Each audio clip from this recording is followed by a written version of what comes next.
If you like this video, make sure to subscribe to Downfall Network for more cool content.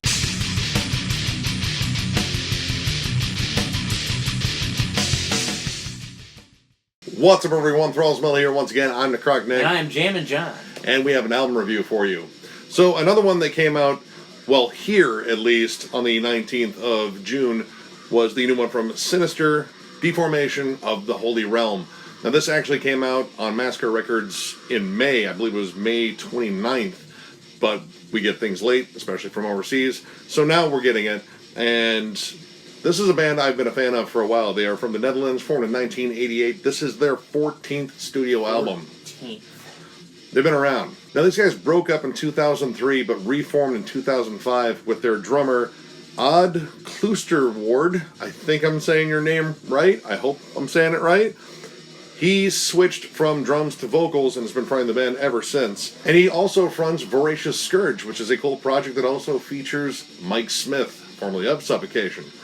So this album opens up with an intro that I would just go ahead and say can be completely ignored because you're going to hear a lot of this theme. It's a gothic choir and it's chants monk and thing, weird religious. Don't worry, it won't leave you because it keeps popping up on this album. But then it gets into the title track right away, and these guys have always been kind of close to Suffocation, but with a little bit of that more European flair, notably like some melodic death metal influence.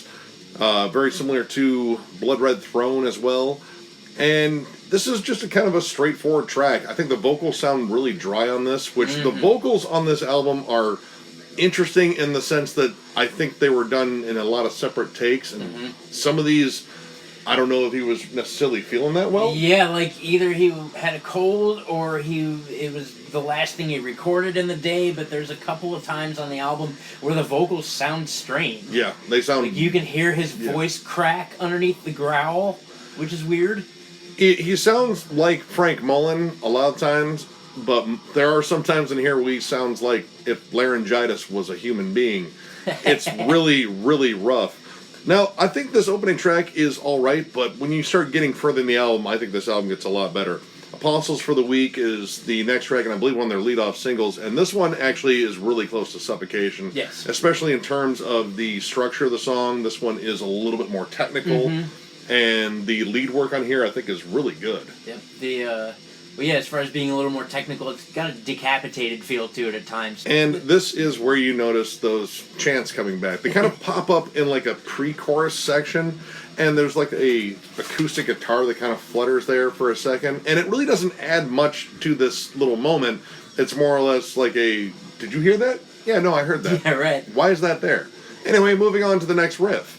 That's kind of what happens with a lot of these intros. Like later on in the album, Oasis of Peace, Blood from the Chalice actually has virtually that same intro in there.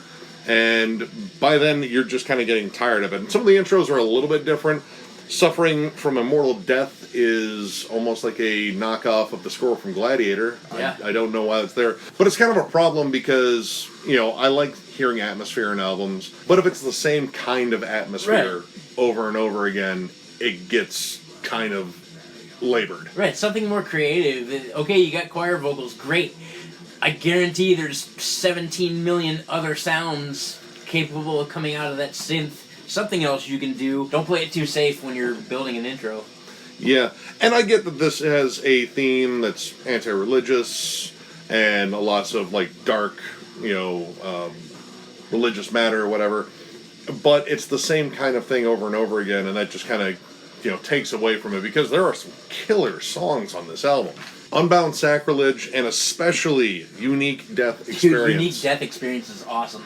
It's probably the best song on the album. Honestly, in terms of like a thrashier style of death metal, is one of my favorite thrashier styles of death metal in terms of songs that I've heard this year. The galloping chug on there, it pretty much becomes your heartbeat. And let me say, too, as far as galloping chugs are concerned, this album is a chug fest. It is. It produces lots and lots of high-quality chug straight from the Netherlands. But, yeah, this song in particular, there is no loss of momentum at any point. It is just driving forward and just running you over with awesome chugs, great melodies too. Yes. And that was kind of a thing I was really shocked by in this Yeah. The melodies actually are used, at least in this song, as the accent points. Yep. When they get into some syncopation, everything that needs accented comes with like a snare crack and whatever that melody is. I compared some of the parts in the song to a band like The Haunted, where they love those thrashy chugs, but there's still a little bit of death metal to them.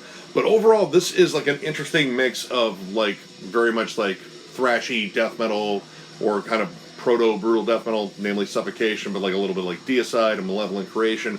But mix that with At the Gates, because there is some real... And some Decrepit Birth. Yeah. There's some real melodic death on here, too. Suffering from Immortal Death is probably just the most straightforward melodic death metal song in here. Now, it doesn't necessarily capture the energy of the more intense ones, but it is interesting that it sounds very much like Arch Enemy.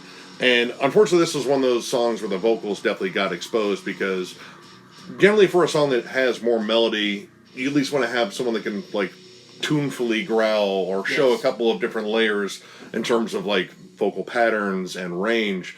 And he kind of just stays in this low, raspy bark, and this was one of the ones where he sounded really raw. Yep. Well, there's almost zero effect on the vocals throughout the album, too. There's...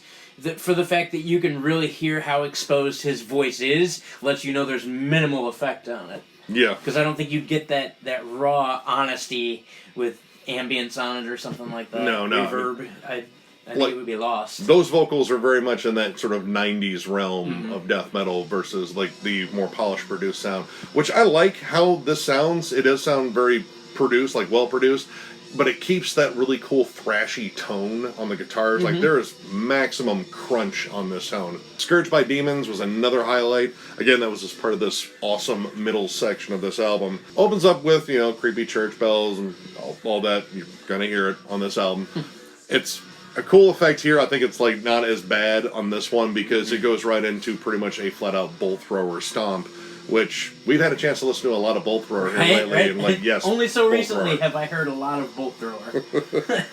But I really like the fact that this is definitely more of like a mid-tempo stomp of a song. It isn't laboring blast beats, and when they do bring in the blast beats, there's this cool little triplet sort of fill. Yep. Like it has this cool little, you know, as the drums go, and then into this really cool blast beat. And there's like these cool little writing flares all over. But this album, again, it didn't get really going until about the middle of the album. But that middle was so strong, and it closed pretty well. The Ominous Truth, the opening for that reminded me of Morbid Angel's Hail Caesar. Oh, God. The opening to that. I don't like that song, but yeah, definitely had a bit of a blackened death feel in spots like Belphegor or Behemoth. But the overall song itself was a mid-tempo song. It was Predominantly good, yeah. throughout the song, really any blasting that they had didn't come until towards the end of the song.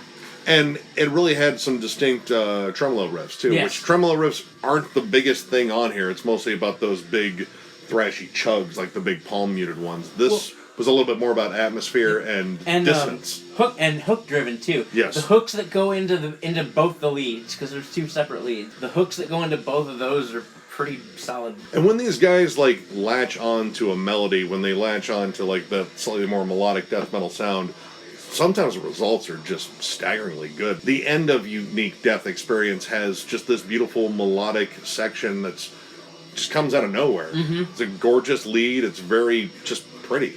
And I was kind of shocked because Sinister is mostly known for their brutality. Right. The leads don't last long, but they become more tasteful towards the middle point of the record.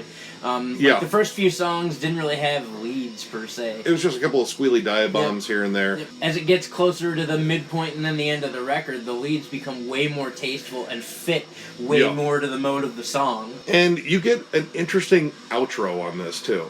Now, the intro was a wash. Didn't really care for it. I don't care for intros much, and pretty much I just bitch about them nonstop. The outro, though, is this weird, creepy, almost like with like a delay effect in the guitar, but Like it sounds like it's wobbly, underwater. Underwater tone. It really odd feel.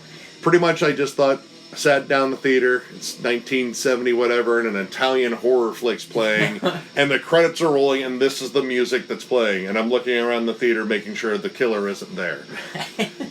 It's really cool mood setting, and I was like, dude, why didn't this open up the album? Because this is a really cool, moody intro. It's actually musical. It doesn't sound like it was chopped out of some, cheesy, epic part of a video game or something like that from like PS2. This actually sounds really moody, and I dug it. I was like, all right, we're gonna have an outro, and then I heard it. I was like, dude, this is Right, I thought good. it was gonna be an outro with more Church choirs. But there weren't, thank God. Yeah. Overall, I really dug this album. I was really surprised, especially at the melody. That middle section was such a treat. A little bit of a letdown in some of the tracks. Like, the opening track I didn't think was particularly strong, but closed well, and for the most part, I enjoyed most of this album. So I'm going to go ahead and give it 3.5 stars, and I'll say go ahead and go get this one. If you like Sinister, you're going to like this. If you like melodic death metal, there's a good chance you're going to like a good chunk of this. And if you like fast, thrashy death metal, you're going to like just about all of it. Yep. I can't elaborate too much. I'm also going to give it a 3.5. It was a good listen. Well, I should say it was a good listen towards the midpoint of the record. The first couple songs I think are a good start point for the album, but it really got strong, and there's definitely some really cool stuff that happens. And I really like when we say melodies used as accent points, it creeps in all over the album. It's even got some like necrophagist crawls in there at times, which is cool. So, yeah. It creeps in more than those little choir bits. Yeah. I could do without the choir, but whatever. I mean, I don't have an album out, so. So, if you like the video, give it a thumbs up. And if you are new to the channel, subscribe, because we do stuff like this all the time. We will catch you later. Thank you for watching. Cheers.